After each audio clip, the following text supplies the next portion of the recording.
샬롬. 서로 인사 나누시기 바랍니다. 데살로니가 후서 1장 5절 말씀부터 보시겠습니다.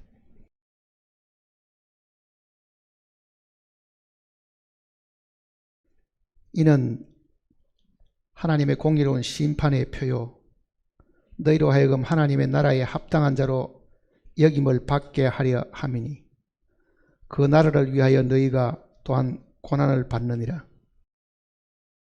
너희로 환난을 받게 하는 자들에게는 환난으로 갚으시고 환난을 받는 너희에게는 우리와 함께 안식으로 갚으시는 것이 하나님의 공이시니 주 예수께서 자기의 능력의 천사들과 함께 하늘로부터 불꽃 가운데에 나타나실 때에 하나님을 모르는 자들과 우리 주 예수의 복음에 복종하지 않는 자들에게 형벌을 내리시리니 이런 자들은 주의 얼굴과 그의 힘의 영광을 떠나 영원한 멸망의 형벌을 받으리로다.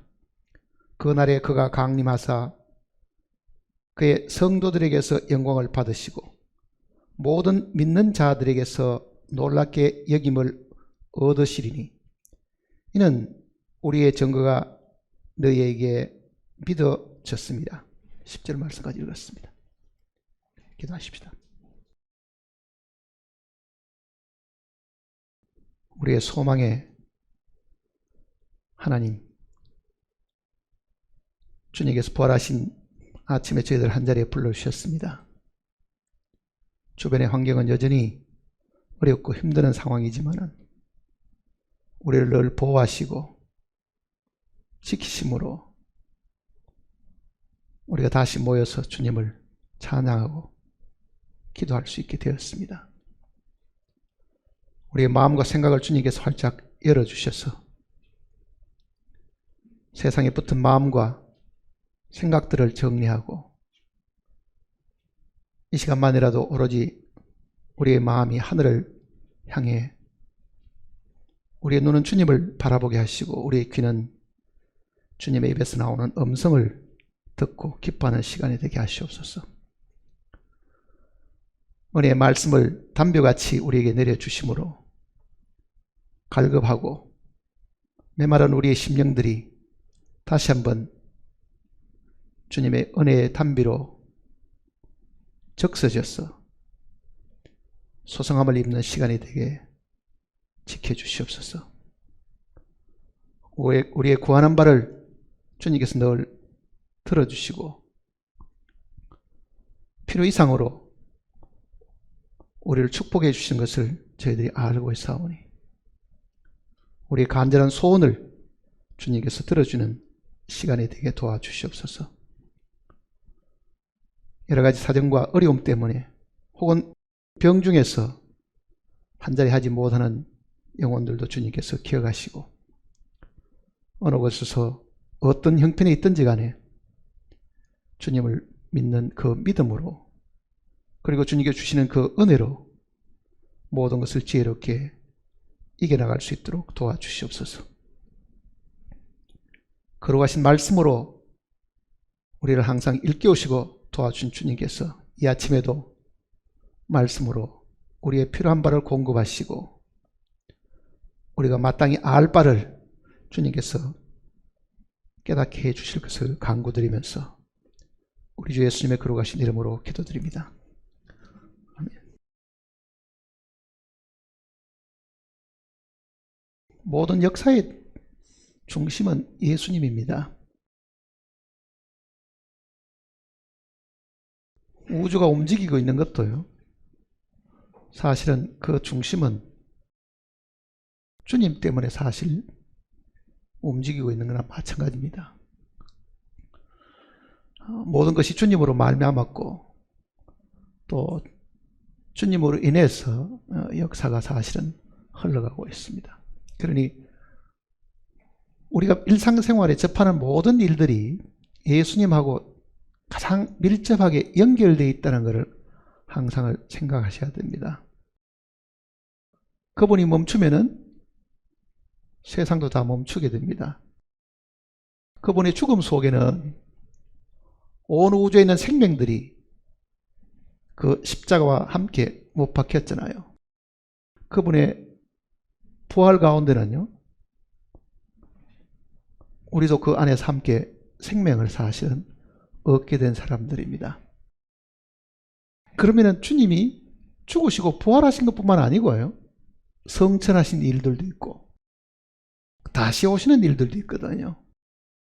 우리는 지금까지 주님의 죽으심이 우리의 죄 때문에 죽으셨고, 우리가 부활한 것은 성령께서 우리 가운데 역사하시기 위함이라는 것을 우리는 익히 사실은 배웠습니다. 그러면 주님이 행하신 다음 일들, 성천하신 일들과 재림은 실제 우리에게 무엇을 가져다 주는 것이냐? 주님의 죽으심이 우리의 죄 사함을 위한 것이고, 주님의 부활이 우리에게 부활의 생명을 주시기 위한 것이었다고 하면은, 그의 하늘로 올라가신 것, 그리고 다시 오시는 것은 실제 우리의 삶에 어떤 영향을 미치는가, 그리고 그 결과가 우리에게 무엇을 가져다 주는 것이냐, 그걸 우리가 익히 잘 생각을 해야 됩니다.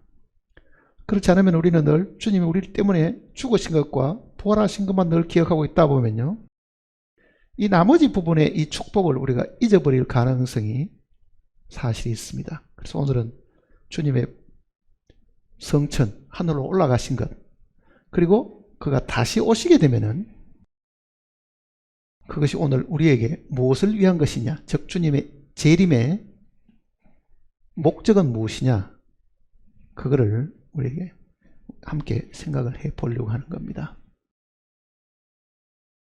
오늘 우리가 숨을 쉬고 살아가고 있는 이 모든 것도 사실은 하나님의 은혜지만은요, 사람들은 이것이 하나님의 은혜인 줄을 거의 모르고 있습니다.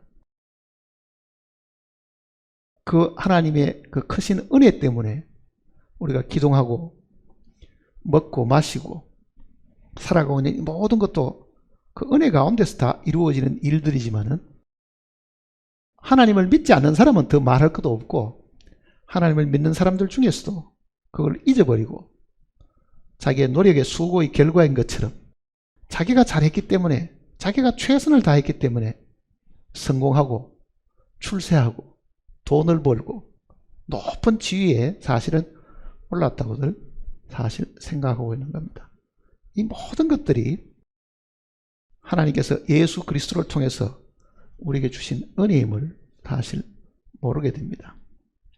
쉽게 말하면은 예수님 안에 하나님께서 허락하지 않았으면은요, 오늘 우리가 누릴 수 있는 것이 아무것도 없다는 겁니다.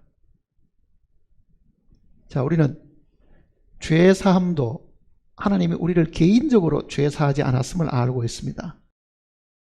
생명을 얻고 하나님의 자녀가 된 것도 우리가 좀 하나님 보시기에 좀 똑똑고 그럴 가치가 있어서 우리는 하나님의 자녀가 된 사람이 우리 중에는 사실은 아무도 없습니다.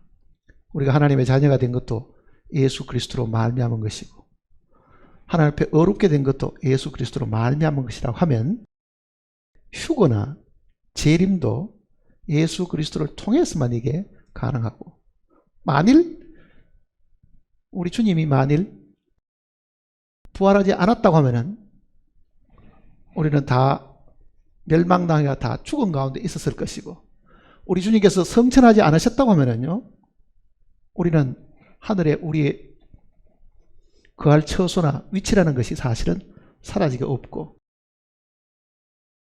주님이 다시 오시지 않는다고 하면은요, 우리의 소망은 사실은 없는 겁니다. 대한민국 사람들의 소망은 뭡니까? 우리의 소원은 통일, 그러잖아요. 우리의 소원은 통일. 그리스도인들의 소망은 뭐겠어요? 생각해 보세요. 나의 정말 간절한 소원이 있다고 하면 그 소원이 뭐겠냐고요? 그것도 통일입니까? 그리스도인의 소망은요, 주님의 재림입니다. 사실은요, 주님의 재림이잖아요. 주님이 재림하셔야 우리 앞에 주님을 믿고 죽었던 모든 그리스도인들이 다시 살아나게 되잖아요. 그러니 구원을 받고 죽은 사람이나 구원을 받고 아직 살아있는 사람들의 유일한 소망, 가장 큰 소망이라는 것은 뭐겠어요? 죽은 사람의 소망도 다시 살아나는 거죠. 우리도 영원히 죽지 않는 거잖아요. 그러니 정말 우리의 소망은 부활이고, 그 부활은 주님이 오셔야 이 몸의 부활이 이루어지는 겁니다. 사실은 아무리 꿈을 많이 가지고 있고 계획을 많이 세워가지고 설령 성공을 했다 하던들 오늘 밤에 네 영혼을 다시 데려가시면 네 예배한 것이 다 네 것이 되겠느냐? 결국은 영광을 누리려고 해도 우리는 죽지 않아야 되는 거잖아요. 사실은요. 가진 것을 다 한번 써보려고 해도 생명이 영원해야 그게 가능하지, 생명이 없다고 하면은 무슨 소용이 있어요? 천국이 그렇게 아름답고 정말 이상형의 세계라 하더라도 죽은 사람에게는 그 천국도 아무 소용이 없습니다. 하늘나라가 아무리 화려하고 영원한 것이라 하더라도요, 거기에 들어갈 사람이 죽는 사람이라고 하면은 그 천국이 그에게 무슨 의미가 있겠어요? 그러니 모든 구원받은 그리스도인들, 그가 죽었거나 살아있는 모든 사람들의 유일한 소망은, 가장 큰 소망은 부활인데, 그것은 주님이 이 땅에 다시 오셔야 되는 거다. 재림이다. 그 얘기잖아요. 재림이다. 자,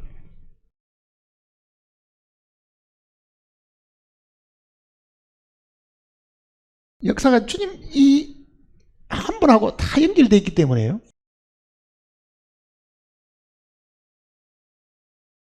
우리의 이 실질적인 이 역사를 그 옛날 저 아담부터 생각 안 해도요, 주님이 이 땅에 오셨던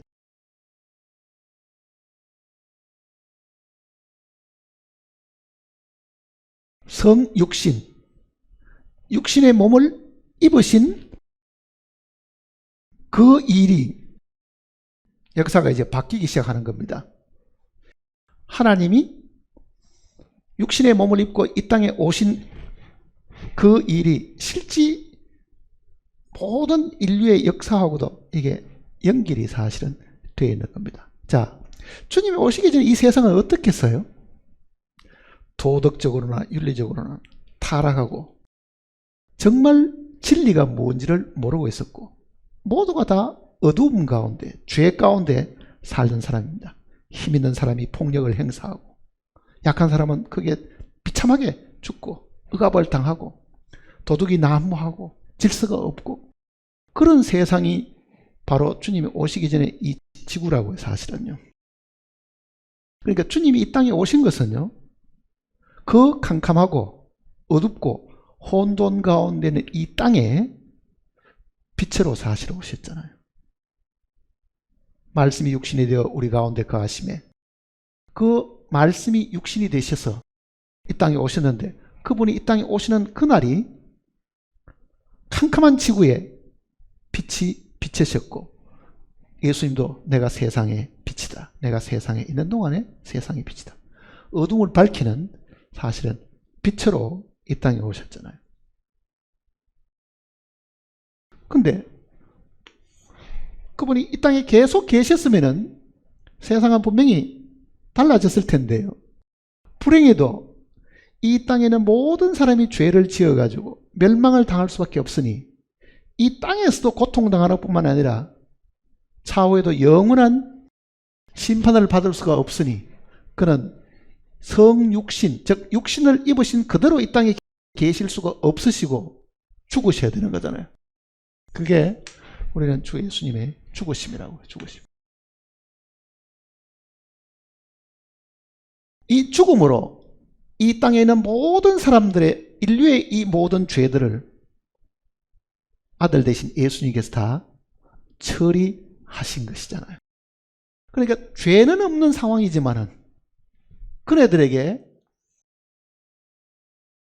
영원한 생명을 주셔서 하나님과 영원히 함께 살게 하기 위해서 부활의 생명을 주신 거죠. 사실은 이게 우리가 말하는 주님의 부활이잖아요. 자, 주님은 부활하셨고 주님 안에 함께 넣어져서 우리도 주님과 더불어 함께 부활했다는 것은 우리가 영 안에 받아들인 진리입니다. 그렇지만 우리는 육신이 아직은 부활하지를 않았습니다. 예수님처럼.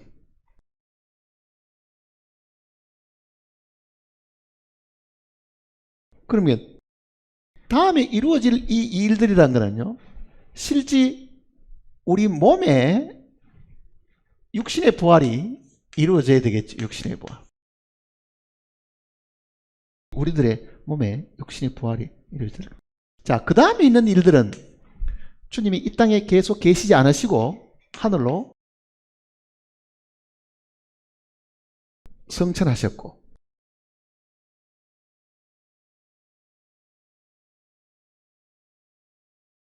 재림을 하시게 됩니다. 자, 오늘은 이 부분을 다시 우리가 생각을 해 보려고 합니다. 주님의 성천은요, 우리의 휴거하고 닮았습니다. 어쩌면 이것이 휴거의 그림자와도 사실은 같습니다. 자, 부활을 했습니다. 주님 부활하시고 난 다음에 하늘로 올라가시게 되는데, 그거는 예수님이 능력이 있으시니까 예수님이 내가 올라가야 되겠다 하고 마음먹고 쑥 이렇게 올라간 것처럼 성경이 표현하지 않고요, 이렇게 표현했습니다. 사도행전 1장을 보시면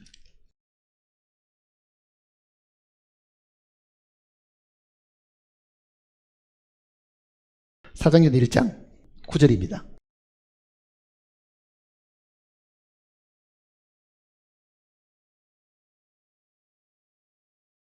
(1장 9절) 이 말씀을 마치시고 그들이 보는데 올려져 가시니, 그거는 예수님이 무슨 힘을 쓰고 자신이 올라간다는 의미가 아니고요, 올려져 가시니 이건 피동적인 겁니다. 구름이 그를 가리어 보이지 않게 하더라. 올라가실 때 제자들이 자세히 하늘을 쳐다보고 있는데 흰옷 입은 두 사람이 그들 곁에 서서 이르되 갈릴리 사람들아 어찌하여 서서 하늘을 쳐다보느냐. 너희 가운데서 하늘로 올려지신 이 예수는, 올려지신 하는 그 표현을 보세요. 올려지신, 이거는 성령에 의해서 끌려 올라가신 겁니다. 사실은요, 이거는 휴거의 예표와도 사실은 같은 겁니다. 올려지신. 오늘 우리가 이 땅에서 괴롭고 답답하고 슬픈 일이 생길 때마다 우리는 뭘 생각하냐면 주님이 빨리 오시면 제일 좋겠다, 그 생각을 늘 합니다. 그러면 괴로움도 없어지고 빚을 안 갚아도 될 것이고 병 중에서도 이렇게 다 고침을 받을 수 있을 것이고, 어쨌든 주님이 다시 오셔야 된다고 생각하는 그 많은 이유 중에 하나는 힘들고 고통스럽고 괴롭고 아프고 거기에서 해방받을 수 있다고 하는 그 소원이 사실은 그게 있기 때문에 사실 그렇습니다. 자, 주님이 다시 오시려고 하면 그 재림이 주는 목적이 뭐겠냐? 왜 재림을 하셔야 되느냐? 주님의 재림의 목적은 뭡니까? 죽으심은 우리의 죄 때문에, 부활은 우리에게 생명을 주시기 위한 것이고, 성천은 우리로 하여금 하늘에 거하시게 하기 위한 것이고, 우리로 하여금 하늘에 앉히시기 위한 것인데, 재림은 우리에게 무엇을 주기 위한 것이겠어요? 주님이 다시 오시면 우리에게 뭐를 주시려고 하는 겁니까?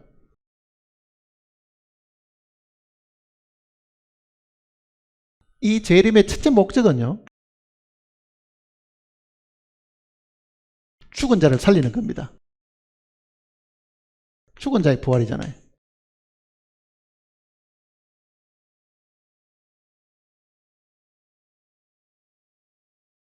그러면은 그때까지 안 죽고 살아나는 사람은 어떻게 하겠어요? 살은 사람은, 그때까지 사한 자들은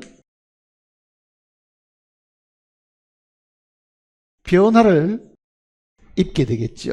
몸에 변화를 입게 됩니다.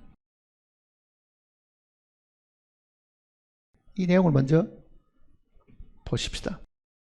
데살로니가 전서를 보시면요, 4장입니다.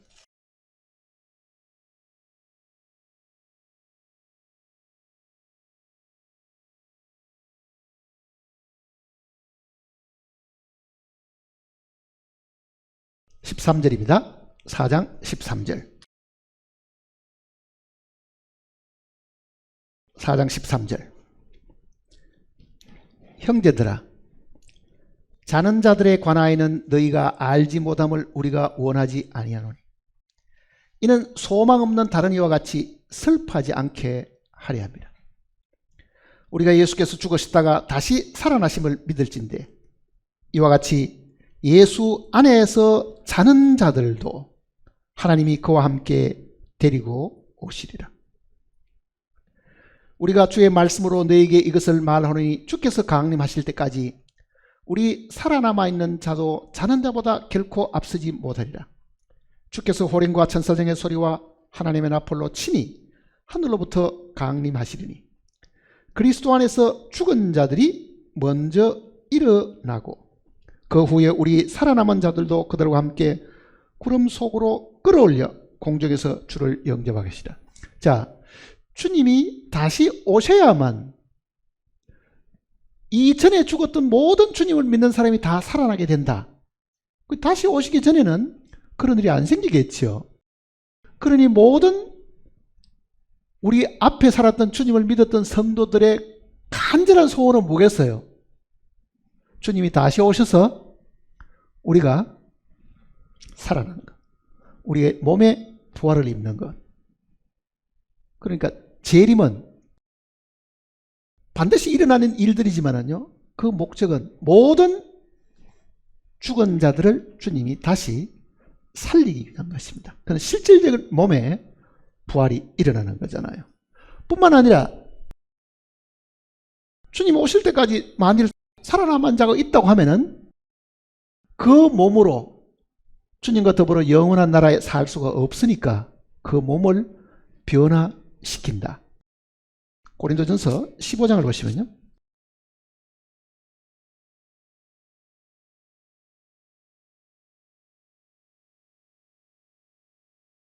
51절입니다. 고린도전서 15장 51절. 보라, 내가 너희에게 비밀을 말하노니 우리가 다 잠잘 것이 아니요 마지막 나팔의 순식간에 호련히 다 변화되리니 나팔 소리가 나매 죽은 자들이 썩지 않을 것으로 다시 살아나고 우리도 변화되리라. 자, 재림은 죽은 자들을 다 이렇게 세우는 것이고 이 땅에 살아나 있는 사람들은 그 몸에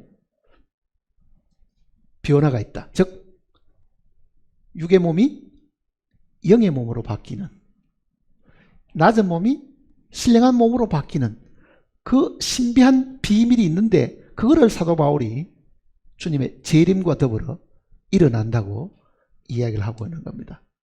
주님의 재림과 더불어. 그러니 마땅히 주님이 오셔야 되죠. 그러니 모든 그리스도인들의 정말 간절한 소원은 주 예수여 오시옵소서. 그게 기도잖아요. 마라나다 라고 기도하는 그 이유가 뭐냐? 주님이 보고 싶다 그런 의미가 아니죠. 주님이 오시면은 우리에게 주실 축복이 있는데 그 축복이 이 몸의 부활이잖아요. 몸의 부활. 신령한 몸으로 바뀝니다. 더 이상 죽음이 없습니다. 더 이상 눈물이나 고통과 괴로움이 없는 그 몸으로 바뀝니다. 그 몸은 하늘에 있는 천사와 같은 몸이고 다시 죽지 않는 몸으로 바뀌는 겁니다. 그런데 우리는 소망을 이만큼 가지고 있습니다. 주여, 나 좀 편하게 살게 해주세요. 이 몸 좀 안 아프게 해주세요. 우리가 바라는 소망이 너무 지엽적이고 땅에 붙어 있는 것이기 때문에 우리는 마음을 활짝 열고요. 더 큰 소망을 사실 가져야 됩니다.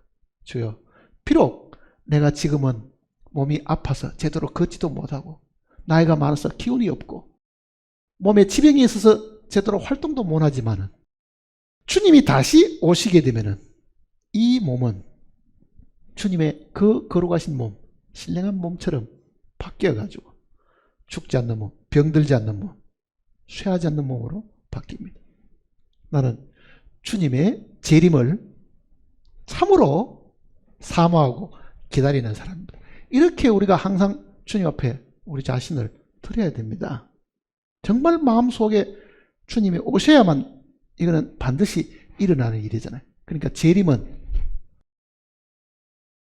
기독교 2000년 동안 아니면 더 멀리 아담 때부터 시작해서 하나님을 두려워하고 경외했던 모든 사람들이 다 묻으면서 부활하는 그날입니다. 그러니 마땅히 재림이 있어야 되잖아요. 사실은 마땅히 재림이 있어야 돼요.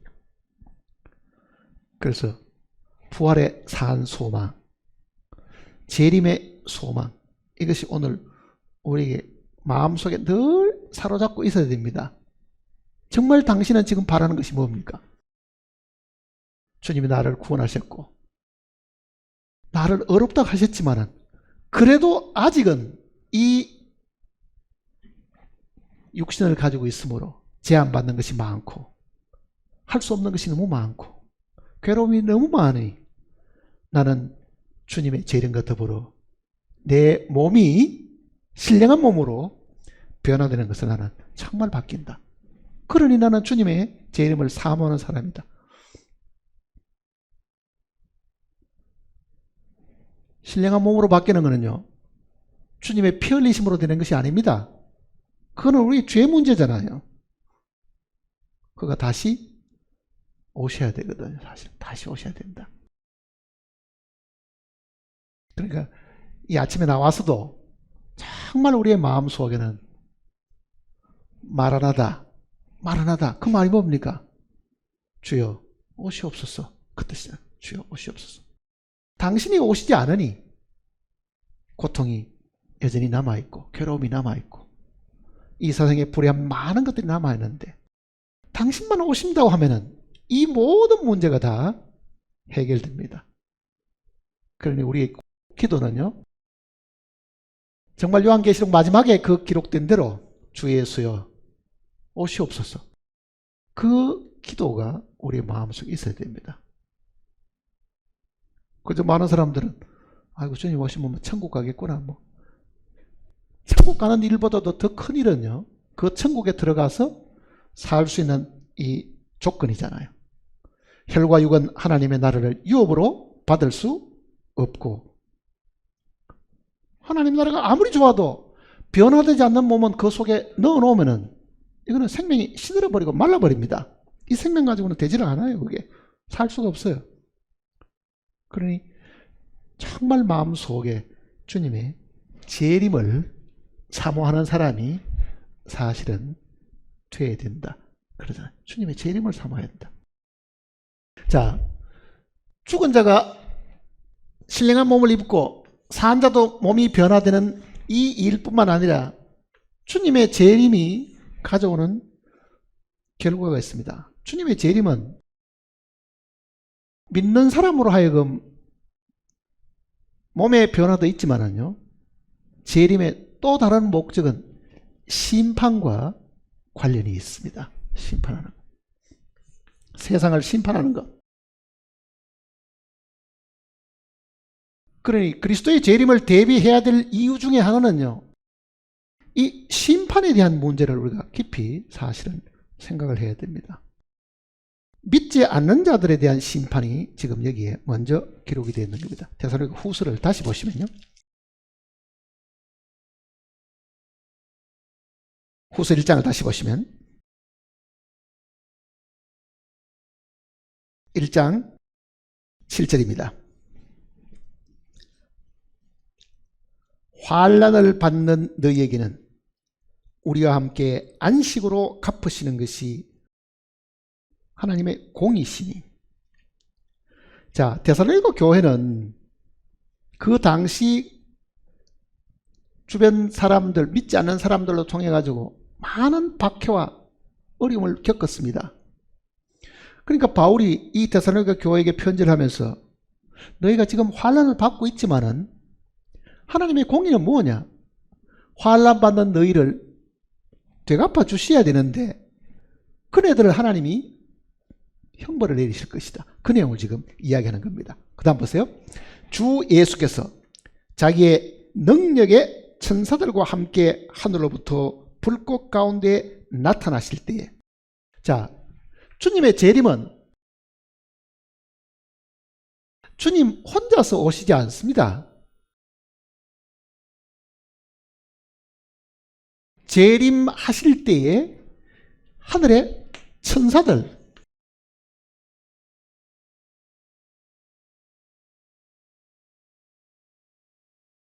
그 다음에는 부활한 성도들, 변화된 이 성도들과 함께 사실 오게 됩니다. 이렇게 생각하기가 쉽죠. 죽은 사람들은 낙원에 가 있으니 주님 오실 때에 데려온다는 말이 이해가 가는데, 땅에 있는 사람이 변화를 입으면 땅에 그대로 있다가 주님을 맞이하는 것이 아니겠는가, 이렇게 생각할 수도 있습니다. 근데 주님의 재림이 두 번이 있습니다. 두 번. 두 번이라는 말은 땅에 한번 오셨다가 또 올라가셨다가 다시 오신다는 의미가 아니고요.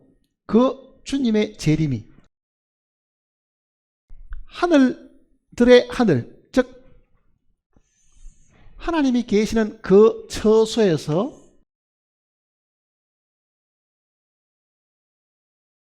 공중으로 한번 오시고 땅에 있는 이 성도들을 공중으로 끌어올려 두었다가 이 성도들과 함께 다시 오시는 겁니다.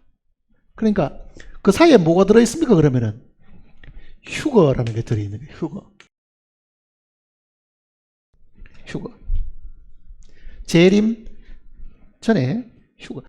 근데 휴거라는 단어는 성경 속에 없습니다. 사실은요. 휴거. 휴거 뜻이 무슨 뜻입니까? 뜻은 모르지만은 그저 공중으로 올라갈 것이다, 이렇게 우리는 사실 생각하고 있잖아요. 휴거. 한자로는 이렇게 씁니다. 휴자를 이렇게 쓰고, 거자는 휴자는 이게 휴대폰 지닌다는 뜻이잖아요. 그 휴자입니다. 그러니까 지닐 휴자거든요. 갖는다, 가진다는 뜻입니다. 이게.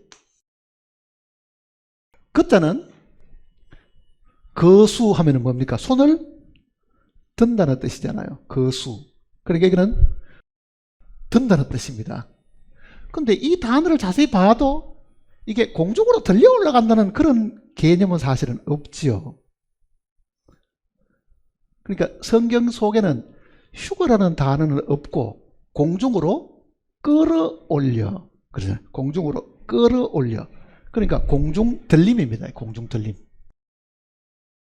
근데 아마 누가 이 단어를 썼는지는 모르지만은 아마 이랬을지도 모릅니다. 이 휴거라는 단어를 영어로는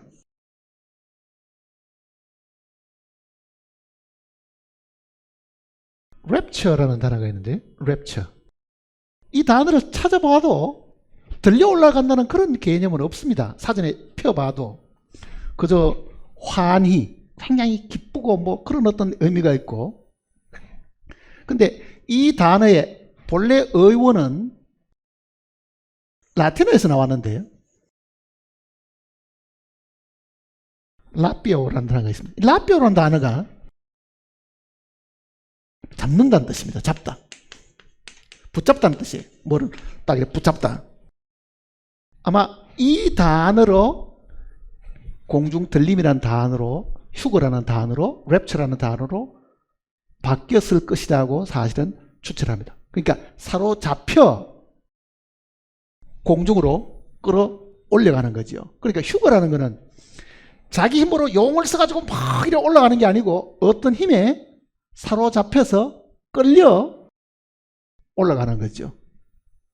마치 땅바닥에 쇳가루가 많이 있고 못이 많이 있으면은 끌어올리려고 하면 뭘 쓰면 됩니까? 강한 자석을 갖고 있으면은요, 모든 게 다 그게 다 끌려 올라가는 거잖아요. 끌려 땡겨 올라가는 거죠. 그러니까 휴거는 내 힘으로 올라가는 게 아니고 어떤 강력한 능력, 그 힘에 의해서 잡혀가지고 끌려 올라가는 것이다. 자, 그것이 주님의 재림 전에 있는데, 그 얘기잖아요. 재림 전에 있는데. 그러면은 이 휴거된 성도들, 죽어서 부활해서 공중에 가 있는 사람, 땅에 있다가 변화의 몸을 입고 공중에서 만난 그 사람들까지 성도들과 함께, 천사들과 함께 주님이 다시 오시는 겁니다. 그러니까 예수님께서도 능력의 천사와 함께 올 때에 그러잖아요. 주님께서도 재림할 때는 주님이 혼자 오시는 게 아니고 정말 하늘에 있는 천사들과 함께, 그리고 부활한 성도들과 함께 오시는 겁니다. 아까 우리가 읽었던 데살로니가 전서를 다시 보시면, 4장을 다시 보시면요,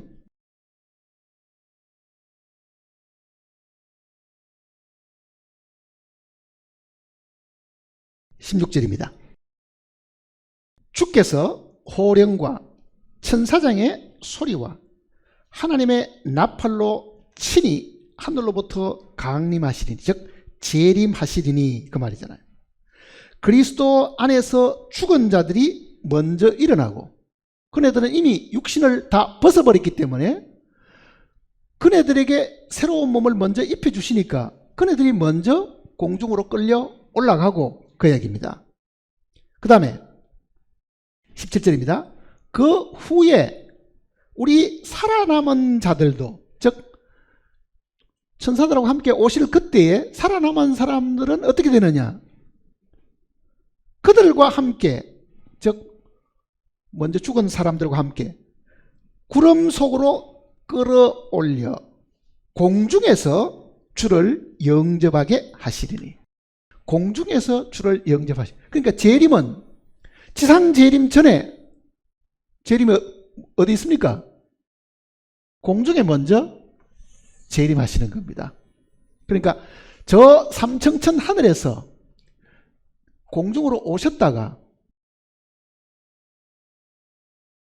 다시금 이 땅에 지상 재림을 하시는데, 그거는 이유가 있습니다. 왜 그렇게 했어요? 아직도 심판받아야 될 자들이 이 땅에 남아있죠. 그게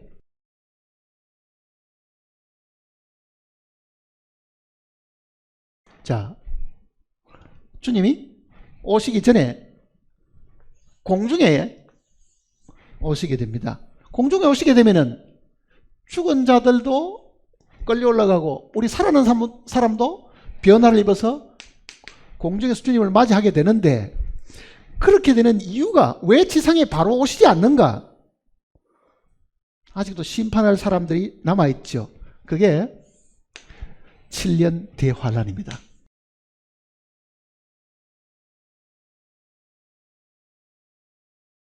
이 7년 대환란은요, 하나님의 공의가 나타나서 정말 악한 사람들을 징벌하고, 마귀와 그 사자들도 주님이 마지막 처단을 해야 되니까 그 일들이 남아있는 거예요. 그러니까 이 일들은 창세 이후로 이런 환란은 전에도 없었고 후에도 없으리라. 그러니 땅에 남아있는 성도들이 이 어마어마한 대환란을 견딜 수 없으니 변화를 시켜가 공중으로 끌어올려 두었다가 공중에서 주님을 만나게 됩니다. 그러면은 재림의 목적은 첫째는 죽은 자들을 부활시키는 것, 살아있는 성도들이 변화되는 것, 심판이 있죠. 심판. 그 심판이 지금 공중에서 휴거되어 있는 이 성도들이 가 있는 동안에 이 땅에 심판이 있는데, 그러면 공중에 간 사람들은 뭐 하느냐? 이게 어린 양의 혼인잔치입니다. 혼인잔치. 그러니까 주님의 재림은 모든 구원받은 사람들이 하나의 몸으로, 하나의 교회로 완성이 되었기 때문에 그 완성된 교회가 어린 양의 신부잖아요. 그러니 공중에서 주를 영접하게 하고 그 공중에서 어린 양의 혼인잔치가 사실은 있게 됩니다. 어제 우리는 결혼식을 갔는데 요즘 결혼식은 옛날의 결혼식하고는 뭐 패턴도 많이 바뀌었더라고요. 주례하는 사람도 없고 뭐 그래 보니까. 근데 보세요. 이 결혼식에 대한 이 예식의 이 과정들은요, 본래 기독교 문화권에서 나온 겁니다. 사실은 서양에서 온 거예요. 자, 신부가 흰 드레스를 입죠. 왜 그 흰 걸 입겠어요? 성경에 흰 세마포를 입혀주시는 그 표징입니다. 사실은요. 신랑이 먼저 입장을 하지요. 그거는 주님이 공중에 먼저 와 계시는 모습입니다. 그리고 신부가 들어가지요. 그러면 신랑이 계단을 조금 내려와서 신부를 데리고 이렇게 올라가잖아요. 그 모습들이. 그 과정들도 다 성경을 기초해서 만들어 놓은 거예요. 이게. 장차 우리가 주님을 신랑으로 맞이할 때 그 예식이 있을 그 내용들을 미리 설명합니다. 자, 우리의 신랑이신 주님이 저 영원한 하늘 처소에서 나오셔가지고 공중에서 우리를 기다리시고, 성도든 신부들은 다 성령에 이끌려가지고 공중으로 끌어올려서 마치 아버지가 신부를 데리고 신랑 앞으로 가듯이 성령이 우리를 이끌고 주님 앞에 세워서 그 공중에서 혼인이 있게 한 거예요. 그러니까 주님의 재림은 주님 편에서 보면 뭐겠습니까? 신부를 맞아 드리는 가장 영광스러운 순간입니다. 우리 편에서 보면은요, 7년 대환란도 피하게 생겼고 그렇잖아요. 여기 살아남았다가는 어떤 재앙이 닥칠지 모르는데 주님 우리를 인도하셔가지고 이렇게 생각하지만은 주님 편에서 보면은 수천 년 동안 주님이 예배하셨던 그 그리스도의 신부가 완성이 되어가지고 공중에서 주님을 맞이하게 되는 겁니다. 그러니까 주님의 재림은 주님 편에서는 가장 영광스러운 순간이고, 물론 우리에게도 큰 영광이죠. 그 일들이.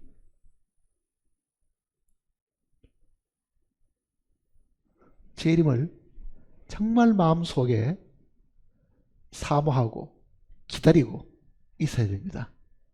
그 영광이 우리에게도 사실 주어지니까. 자, 다시 오는 이 주님의 이 재림 속에 하늘에 천사들이 함께 있고 성도들이 함께 있다. 왜 천사들이 같이 내려가야 되겠어요?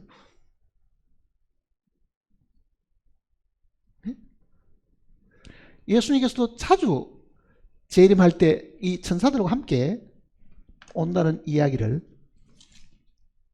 여러 번 이야기하셨습니다. 마태복음 보시면요.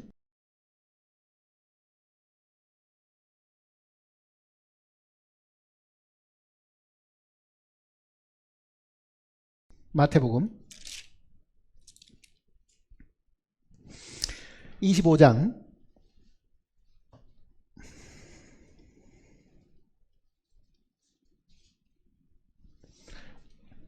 31절입니다.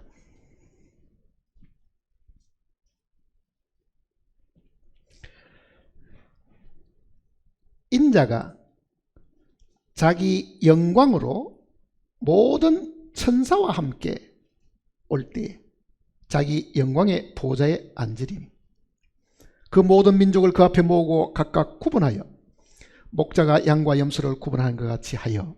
자, 주님이 다시 오실 때는 이 천사들이 오는데 그 천사들은 하늘에서도 하나님을 경배하고 섬기는 자들이잖아요. 그 영광의 천사들이 여전히 주님을 호위하겠죠. 주님을 영광스럽게 하기 위하고 주님의 명령을 수행하기 위해서 따라올 겁니다. 분명히.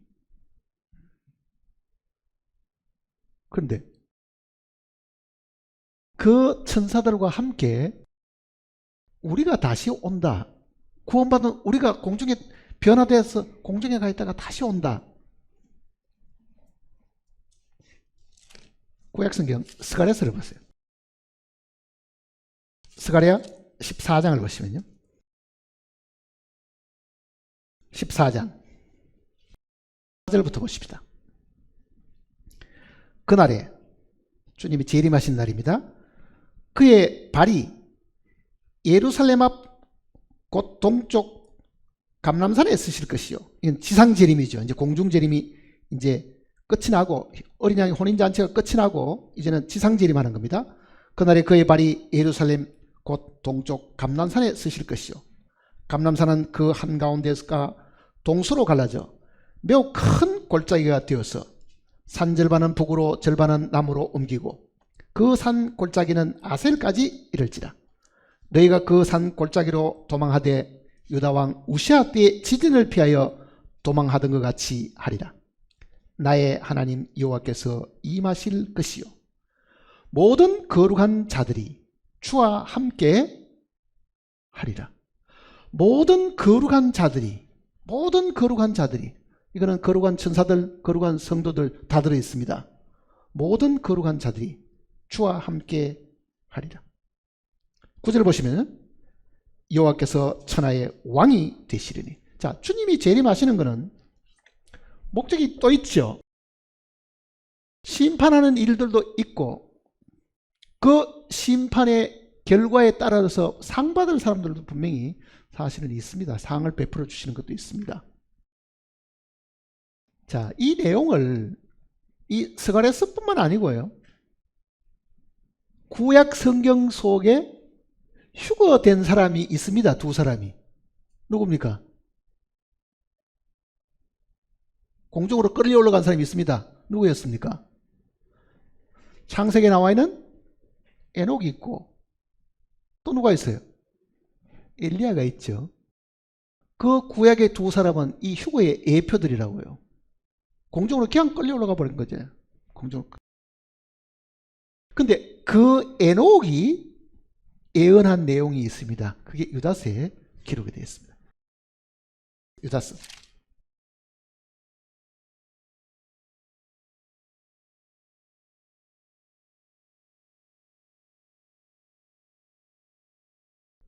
(14절) 아담의 7대 손 에녹이 이 사람들에 대하여도 예언하여 이르되 보라 주께서 수만의 거룩한 자와 함께 임하셨나니 이는 뭇 백성을 심판하사 모든 경건하지 않은 자가 경건하지 않는 자에게 행한 모든 경건하지 않는 일과 또 경건하지 않은 죄인들이 주를 거스려 한 모든 완악한 말로 말미암아 그들을 정죄하려 즉 심판하려 그 말입니다.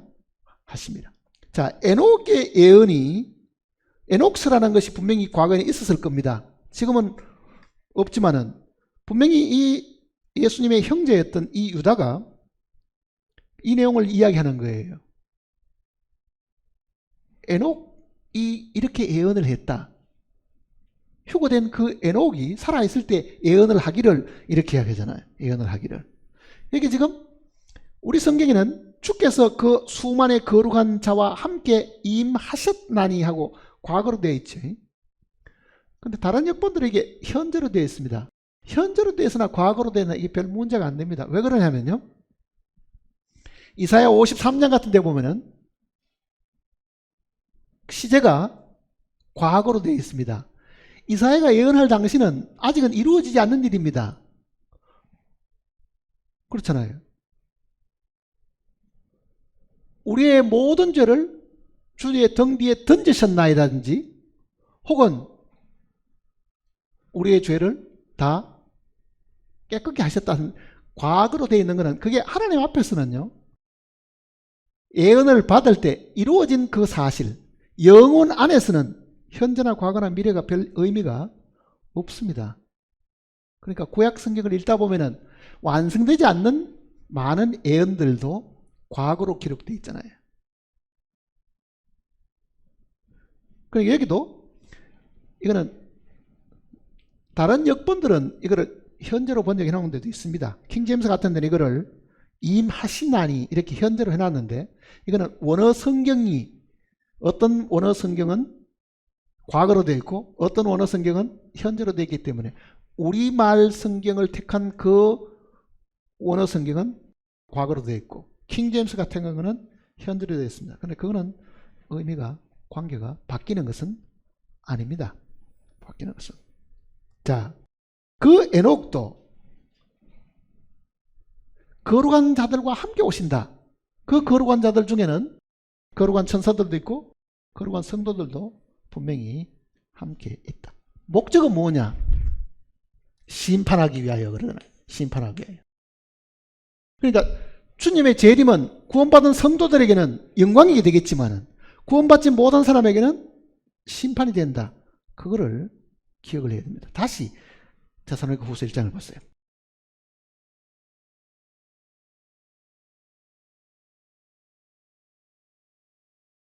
(1장 8절입니다) 하나님을 모르는 자들과 우리 주 예수의 복음에 복종하지 않은 자들에게 형벌을 내리시리니 이런 자들은 주의 얼굴과 그의 힘의 영광을 떠나 영원한 멸망의 형벌을 받으리로다. 자, 주님이 재림하시는 것은 주님의 말씀도 부정하고 믿지 않았던 사람들, 완악하게 살던 그 모든 죄인들을 하나님이 벌하시는데 이 7년 대환란 기간 동안이 바로 벌받는 기간입니다. 보세요. 계시록의 예언대로 하면은 이 기간 동안에 짐승의 표를 받은 사람들은 모두 다 영원한 지옥의 형벌에 처한다고 되어 있잖아요. 그러니까 이 기간은 여전히 완악하고 정말 지진이 나고 많은 천체의 변화가 있는데도 고집 부리고 믿지 않는 그 많은 사람들을 하나님이 당연히 그들이 받을 형벌을 내리시는 것이고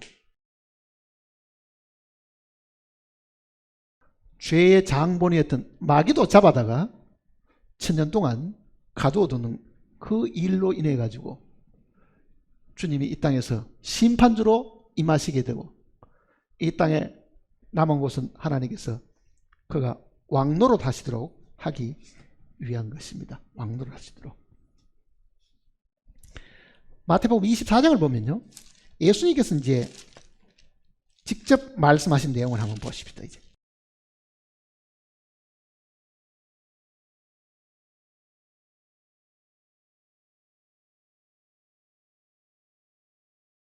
마태복음 24장. 이 24장은 전에 한번 자세하게 설교한 적이 있습니다. 필요하시면 그 내용을 다시 한번 들어보시면 되는데 제자들의 물음에 대해서 예수님이 답변하신 겁니다. 3절 보세요. 예수께서 감람산 위에 앉으셨을 때에 제자들이 조용히 와서 이르되 우리에게 이르소서 어느 때에 이런 일들이 있겠사오며 또 주의 임하심과 세상 끝에는 무슨 징조가 있사올까?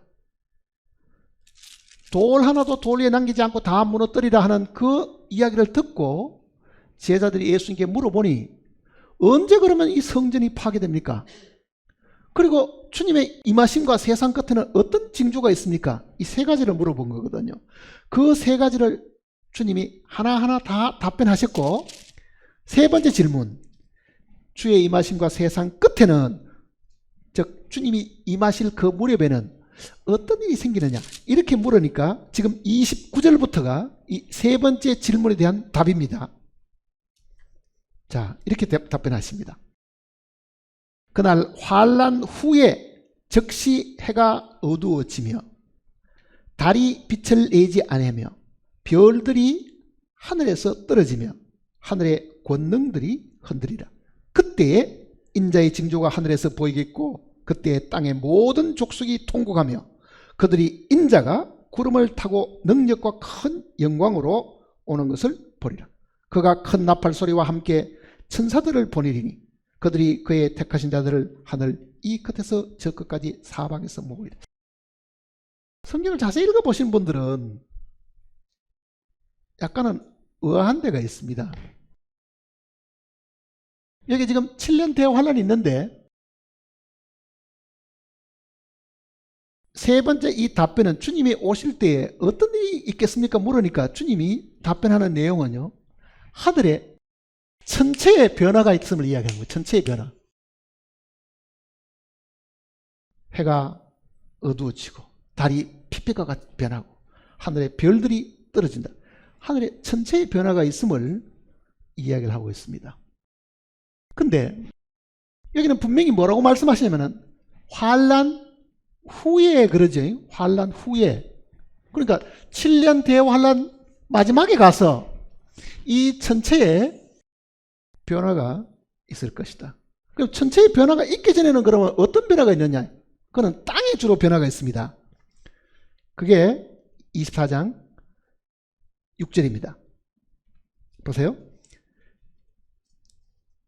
난리와 난리의 소문을 듣겠으나 너희는 삼가 두려워하지 말라. 이런 일이 있어야 돼 아직 끝은 아니라. 민족이 민족을 나라가 나라를 대적하여 일어나겠고 곳곳에 기근과 지진이 있으리니. 여기 보면은 기근, 지진 혹은 전염병 같은 거는 주로 땅에 있는 일들이잖아요. 근데 이게 징조로 먼저 있고 7년 대환란의 마지막에는 하늘에서 이 천체의 변화가 있는데 하늘의 이 천체의 변화는 사실은 두 번 있습니다. 두 번. 한 번이 아니고 두 번입니다. 그러니까 성경 읽을 때 왜 이게 마지막이라고 했는데 앞에도 있는가 하고 오해하시는 분은 이거를 분명히 하게 하셔야 됩니다. 이 천체의 변화가 땅에 지진과 기근이 있을 이때도요. 여기도 있습니다. 여기도 일어나는 거예요. 그러니까 이 재앙이 환란 전에도 있고 환란 마지막에도 있습니다. 그러니까 어떤 내용은 이게 환란 전에 있다고 기록해 놓고 어떤 내용은 환란 후에도 있다는 말은 두 번 있다는 이야기입니다. 두 번. 자, 언제 환란 전에 있음을 이야기했는가를 보세요. 그건 요엘서 내용 속에 먼저 기록이 되어 있습니다. 요엘 2장 31절.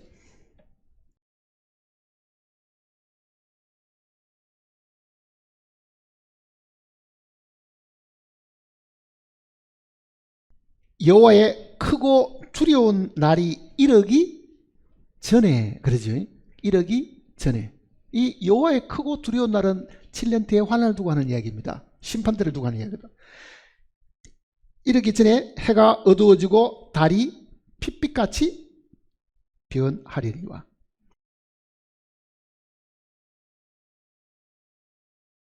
그 다음에 14절을 보세요. 3장 14절입니다. 요엘 3장 14절. 사람이 많으며 심판의 골짜기에 사람이 많으며 심판의 골짜기에 여호와의 날이 가까움이라. 자, 여호와의 날이 가까워지는 것은 7년 대환란 전이지요. 해와 달이 캄캄하며 별들이 그 빛을 거두리로다. 자, 하늘에 천체의 변화가 생겨가지고 대낮이 깜깜하게 되어버리고 예수님 십자가에 달릴 때처럼 달이 핏빛처럼 되고 별들이 떨어지는 그런 어마어마한 재앙이 이제 시작이 되겠죠. 이 요엘서하고 계시록 6장은 환란 전에 하늘의 전체의 변화가 있음을 이야기하는 겁니다. 근데 예수님은 마태복음 24장에는 환란 후에 그는 다시 또 있다는 이야기입니다. 결국은 다시 또 있다는 이야기. 그러니까 두 번의 이 전체의 대변화가 있고 하나님의 징벌이 있다는 거죠. 그러니 아마 전체의 먼저 변화는 경고처럼 봐도 되겠죠.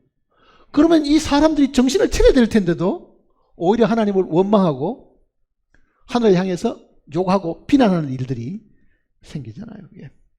그러니 결국은 하나님이 한 번 더 하늘을 흔들어서 진노하게 하셔가지고 이거를 멸하시는 일들이 있습니다. 그러니까 주님의 재림은 구원받은 우리에게는 영광스러운 몸의 변화가 있고 하늘에 올라가서 어린 양의 신부로 주님과 더불어 혼인잔치에 참여하는 그 영광도 있지만은 땅에 남아있는 자들에게는 이게 어마어마한 심판이 있다는 것을 성경이 상세하게 이야기를 해주고 있습니다. 마태복음 다시 보시면요. 24장을 다시 보시면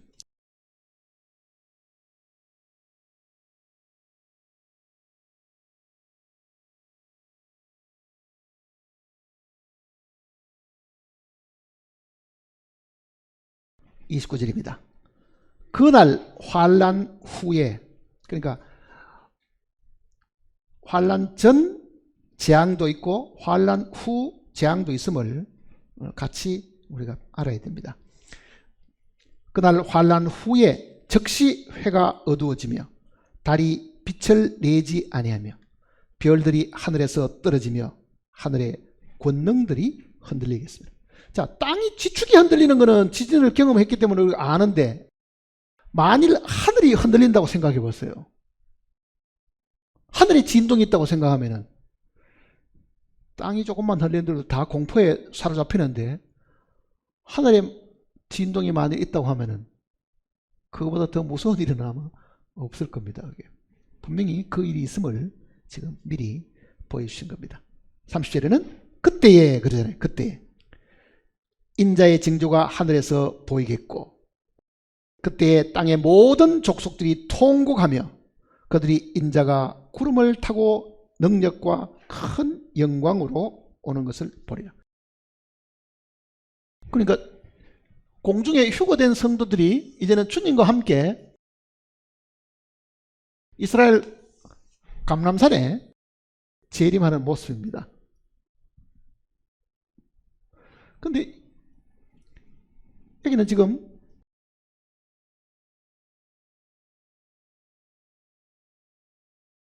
땅의 모든 족속이 통곡하며 그러잖아요. 땅의 모든 족속이 통곡하며. 이스라엘 백성들은 그제서 자기들이 죽였던 예수 그리스도가 메시아였음을 그때 깨닫고 통회하고 속죄하는 일들이 분명히 있다는 것을 스가랴서 내용도 이야기합니다. 각 지파마다 전부 다 이제는 잘못됐다. 우리가 정말 하나님께 이게 잘못됐다. 나사렛 예수가 정말 우리의 메시아이고 만왕의 왕이셨구나. 그걸 깨닫고 이제 통곡하는 그런 일들이 분명히 있다는 것을 지금 이야기합니다. 이 기간 동안에 결국 마지막까지 살아남아있는 유대인들은, 표받지 않고 살아남은 유대인들은 이제는 주님과 더불어 천년왕국에 함께 사실은 들어가게 됩니다. 다시 이제 데살로니가 후서를 다시 보십시다. 이제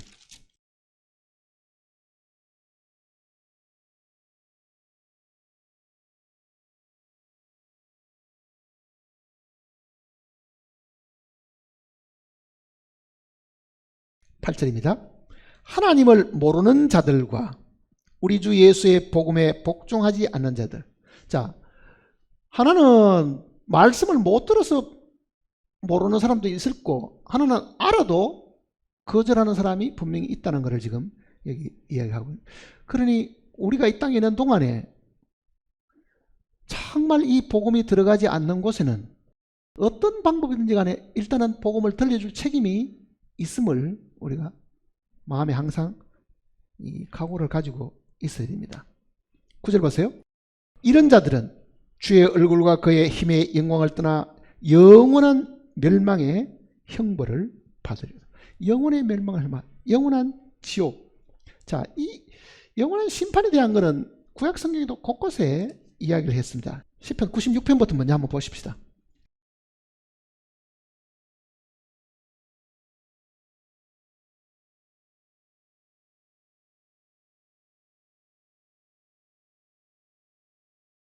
장차 주님이 오셔서 세상을 심판할 내용을 구약 성경도 곳곳에 우리에게 가르쳐주고 있습니다. 10절입니다. 96편 10절.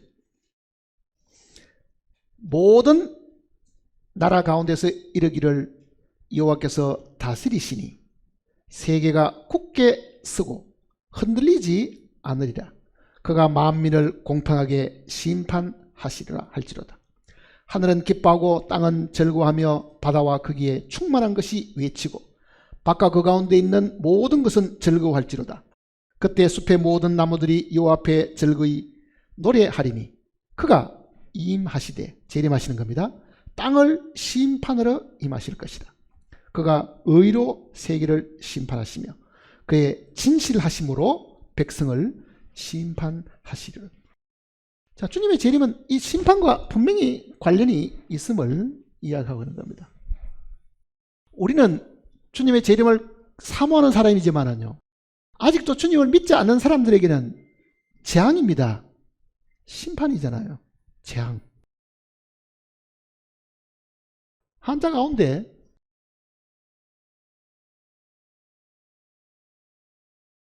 재앙, 이 글자가 좀 재미있게 생겼습니다. 재앙제자는 이렇게 씁니다. 자, 이게 물이지요. 물 흘러가는 모습입니다.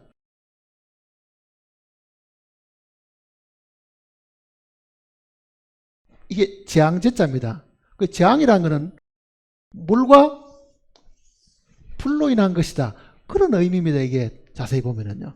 물과 불로 인한 것이다. 그때의 세상은 물의 넘침으로 멸망하였을 때. 이제 땅과 그 하늘은 동일한 말씀으로 뭐 한다고요? 불살하기 위하여 그러잖아요. 그러니 이 땅에 임했던 하나님의 심판, 하나님의 이 진노의 심판은 과거에는 물이 있었고 다음에는 뭐가 있습니까? 불로 심판한다는 이야기잖아요. 불로 심판한다. 이게 재앙제자입니다. 재앙. 한자로 이렇게 썼잖아요. 이게 물이거든요, 사실은요.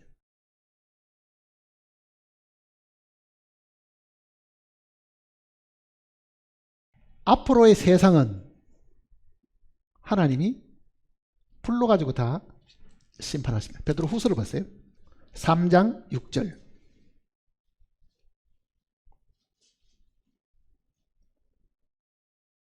3장 6절. 이로 말미암아 그때의 세상은 물이 넘침으로 멸망하였을 때, 노홍수입니다. 온 세상이 다 물에 잠겨가 다 죽음을 당했습니다. 그러면 장차 올 이 불의 심판도 온 세상이 임하는 겁니다. 그 다음 뭐라고 되어 있습니까? 7절 같이 읽어봅시다.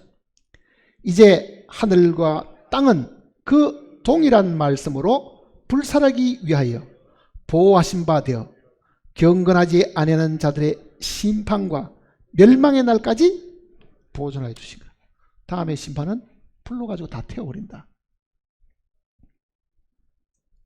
그리고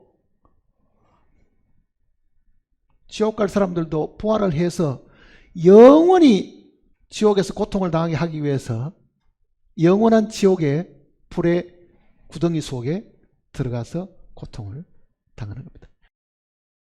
7년 대환란 기간 동안에는 아직도 부활하지 않았으니까 불의 심판이 분명히 내릴 것이지만은요, 그네들도 천년왕국이 끝이 나면은 다시 부활을 시켜가지고 영원한 지옥불에다가 하나님이 넣으시는 것이다. 그러니까 재림은 한편으로는 그리스도인들에게는 축복이지만은요, 믿지 않는 자에게는 재앙입니다. 영원한 심판이 있기 때문에 우리가 항상 이 부분을 함께 기억을 해야 됩니다. 재림이 가져오는 결과는 이 몸의 변화잖아요. 몸의 변화. 죄 짓지 않는 사람, 괴로움이 없는 사람, 병들지 않는 사람, 죽지 않는 사람으로 바뀌는 겁니다. 그게 우리의 소망이잖아요. 그게 주님과 같이 신령한 몸으로 변화를 입어서 그 일들이 일어나는 겁니다. 그러니 그리스도의 소망은 몸의 부활에 있습니다. 그 몸의 부활은 주님의 재림과 연결이 되어 있다는 것을 늘 기억하시고 우리의 마음속에 주 예수여 오시옵소서. 그것이 우리의 기도가 사실 되어야 될 겁니다. 그게 아람어로 마라나다 그렇게 기록이 되어 있고 우리 성경에 두 곳에 그 용어가 들어 있습니다. 기도하십시다.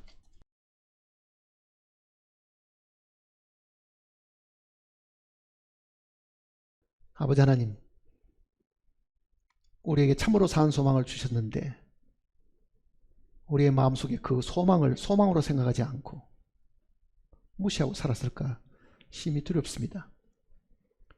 참으로 죽은 자나 산 자의 모든 간절한 소망은 죽지 않는 몸으로 부활하는 것입니다.